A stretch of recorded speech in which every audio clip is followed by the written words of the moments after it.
When the Security Council met for the second time last Friday, following Israel's wanton continuing aggression and unprovoked strikes against Iran, many members warned the international community of this grave violation of the UN Charter and the risk of dangerous escalation. We have heard the same today around the table from Council members as well as the Secretary General and other briefers. But tragically, developments over the past 24 hours have only confirmed those warnings. And it is unfortunate that the universal calls for de-escalation and a peaceful resolution of this crisis through dialogue have remained unheeded. From the outset, Pakistan has adopted a principled position on these developments, a position based entirely on international law and the UN Charter. We have thus strongly and unambiguously condemned the Israeli aggression, expressed solidarity and full support for Iran's inherent and legitimate right of self-defense in conformity with the Charter of the United Nations, denounced the unlawful Israeli unilateral strikes on IAEA safeguarded Iranian nuclear facilities, called for bringing an end to this aggression, advocated cessation of hostilities and for reverting to dialogue and diplomacy for a peaceful, lasting settlement of the Iranian nuclear issue.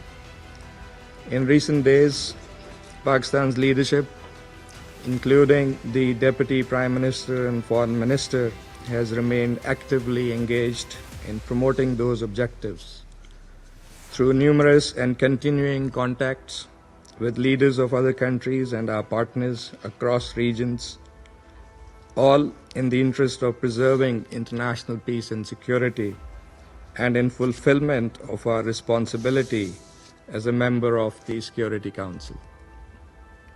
The Council of Foreign Ministers of the OIC meeting in Istanbul has echoed the same call for ending the aggression and supporting de-escalation and a peaceful settlement. It is in this context that we are seriously concerned by the recent developments that have further heightened tensions. Pakistan has condemned the US strikes on Iranian nuclear facilities, which come on the heels of a series of brazen attacks by Israel on the nuclear sites.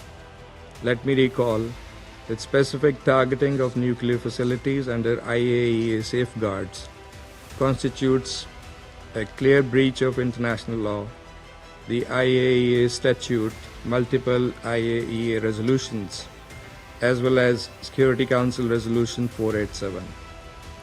And according to Article 25 of the Charter, the members of the United Nations agree to accept and carry out the decisions of the Security Council in accordance with the Charter.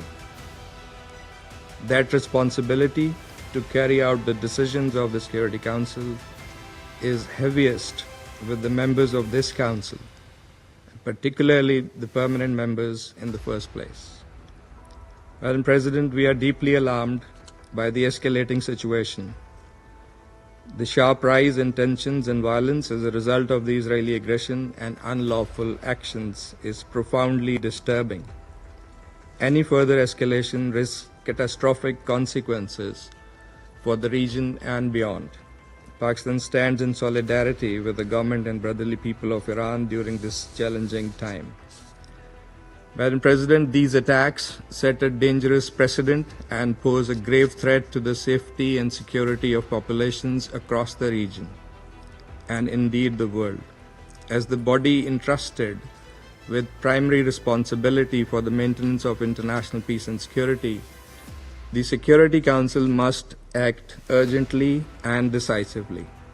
We share a collective responsibility to, first, unequivocally reject and condemn the attacks against the Islamic Republic of Iran since 13th of June, being in clear contravention of international law and the UN Charter. threat or use of force must never be condoned.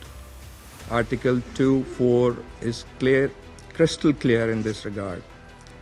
And so is Article 51. Second, denounce the attacks on IAEA safeguarded nuclear facilities, which violate Security Council and IAEA resolutions as well as international humanitarian law. Third, reaffirm the obligation to protect civilian lives and property on both sides. All parties must adhere fully to international law, particularly international humanitarian law. Fourth, call for an immediate cessation of hostilities and a complete ceasefire. Fifth, promote urgent recourse to dialogue and diplomacy consistent with the purposes and principles of the UN Charter to find a peaceful and lasting resolution to the Iranian nuclear issue. Madam President, in pursuit of these objectives, Pakistan has joined China and Russia in circulating a draft resolution. Among other things, this resolution calls for an immediate and unconditional ceasefire, urges all parties to refrain from further escalation, demands the urgent protection of civilians and civilian infrastructure, and supports a diplomatic path forward on the Iranian nuclear issue that is acceptable to all parties. And listening to similar concerns and priorities expressed by many of the Council members today, we sincerely hope that the draft resolution will receive the Council's support, enabling it to respond with unity and resolve, urgently and effectively, in line with the gravity of the situation. And Pakistan stands ready to engage constructively with all Council members in this regard. Madam President, the Middle East, already burdened by prolonged instability, history of Israeli illegal occupation, and continued denial of the Palestinian right to self-determination and statehood, cannot absorb another crisis. We must act now to prevent the situation from spiraling further out of control. History has taught us that the use of force and unilateral military actions only deepen conflicts and entrench divisions, with tragic human and humanitarian consequences. Dialogue and diplomacy remain the only path forward. These must be pursued with seriousness and sincerity by all. I thank you.